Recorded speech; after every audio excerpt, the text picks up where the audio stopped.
आगामी विधानसभा चुनावों को लेकर उत्तराखंड में सरगर्मी तेज हो रखी है। हर प्रत्याशी जीत का दावा कर रहा है और हर पार्टी की तैयारियां जोरों पर हैं। अभी तक चुनाव की तारीखों का ऐलान तक नहीं हुआ और हर पार्टी ने रणभूमि में उतर एक दूसरे पर तंज कसना शुरू कर दिया है। ऐसे में बीजेपी के राष्ट्रीय अध्यक्ष जेपी नड्डा अपनी जीत की तैयारी करने देहरादून पहुंचे। जहां पहुंचकर उन्होंने राजधानी देहरादून में गढ़वाल मंडल के 41 विधानसभा सीटों की समीक्षा की और कार्यकर्ताओं को कई दिशा निर्देश दिए। उन्होंने कार्यकर्ताओं को जीत का मंत्र देते हुए कहा कि अगर चुनाव जीतना है तो सबसे पहले बूथ जीतना होगा। उन्होंने कार्यकर्ताओं को बूथ जीतो और चुनाव जीतो का मंत्र दिया।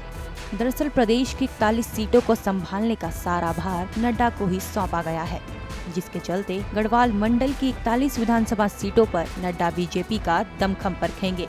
आपको बता दें कि चुनावों को लेकर पार्टी ने पहले ही अगस्त से ही दिल्ली, हिमाचल और हरियाणा के 2-2 कार्यकर्ताओं को उत्तराखंड के प्रत्येक विधानसभा में कार्य करने के लिए भेज दिया था और साथ ही हर विधानसभा में एक विस्तारक और प्रभारी को भी दायित्व सौंपा गया है।